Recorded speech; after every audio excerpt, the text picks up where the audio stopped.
কিন্তু ওখানে অ্যাঙ্গেলও দেখে, মানে পা যেন না বাইরে বেরিয়ে যায়। তাদের ঠিক এই কুনির যে গাঁট দুটো আছে জুড়ে যায়, তাদেরকে আনফিট হিসেবে ধরা।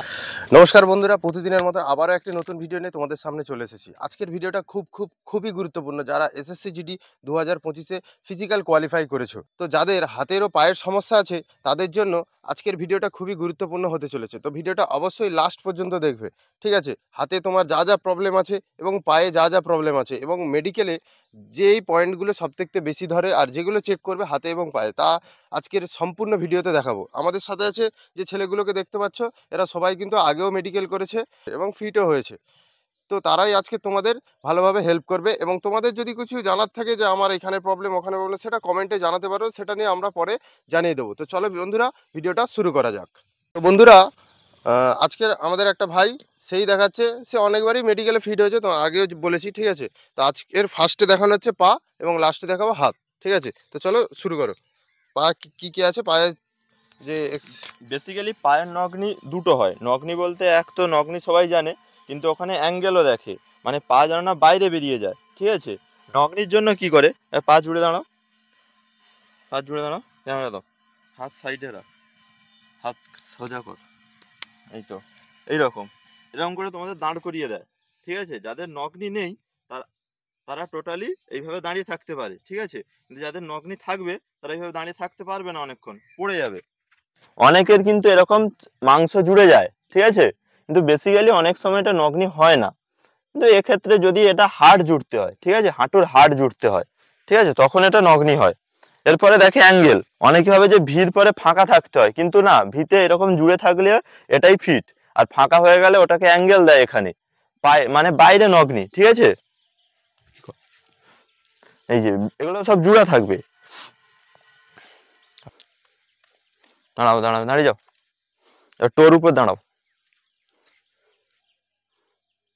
বেসিক্যালি সেইভাবে তো কারোর ভেরিকোজ ভেন নেই, কিন্তু নর্মালি এরকম শিরা থাকে, এগুলো নীল শিরা হয়, দৌড়াইতে দৌড়াতে অনেকেরই বেরিয়ে যায়, বাট ভেরিকোজ ভেন সেভাবে কারোরই নেই। এবারে আমরা কথা বলবো ফ্ল্যাট ফুট সম্পর্কে, ঠিক আছে? এবারে পাকে হাতে ধর।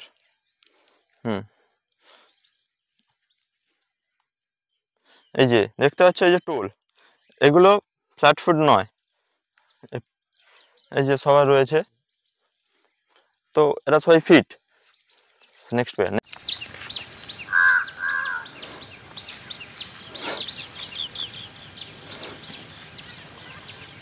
আর একভাবে দেখা যায়, তোমরা পা ভিজিয়ে ঘরে শুকনো মেঝেতে হেঁটেও দেখতে পারো। এখানে তো আমরা শিশির ভেজা মাঠে আর কোথায় দেখাবো, তো আমরা দেখতে পাচ্ছি না। তোমরা যদি নিজেরা চেক করতে চাও, তোমরা ওইভাবেই বাড়িতে করতে পারো।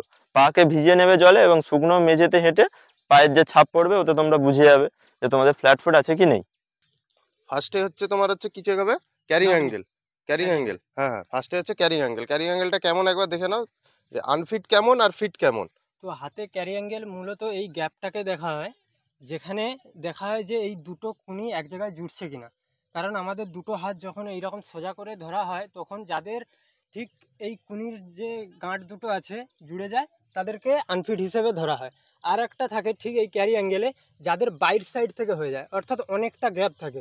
কারণ ছেলেদের হিসেব মতো 5 থেকে 15 সেমির মধ্যে 15 সেমি বলা ভুল, 5 থেকে 15 ডিগ্রি অ্যাঙ্গেলের মধ্যে যদি আমাদের এই কুনির অ্যাঙ্গেলটা থাকে, তাহলে ওটাকে ফিট মানা হয়। যেমন দেখতে পাচ্ছ এই দাদার হাতটা আছে, যে দুটো হাত জোড়ার সাথে সাথেও তার তবু এর মধ্যে গ্যাপ দাঁড়িয়ে আছে, তো এটাকে ফিট মানা হবে।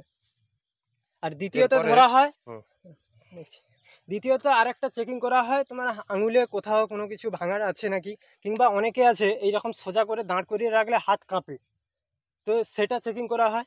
আর একটা সবথেকে ভাইটাল জিনিস যেটা চেকিং করা হয়, সেটা হচ্ছে ঘাম। অনেকের হাতে ঘাম আসে, তো সেই ঘামটাও চেকিং করা হয়।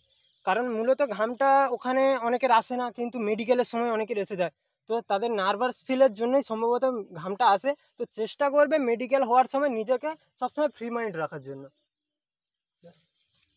আর এরপরে আর সেরকম কিছু কোনো ভাইটাল পয়েন্ট কি চেক করে না? হ্যাঁ, আর চেকিং বলতে একটা জিনিস চেকিং করে, তবে সবার থাকে না সেটা।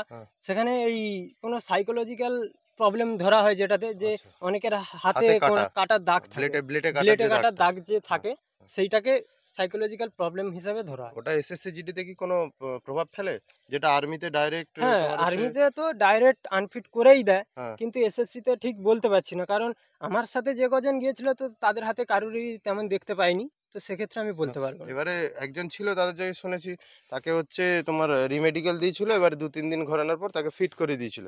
তো হাতে কাটা দাগ নেই, অতটা টেনশন করার দরকার নেই।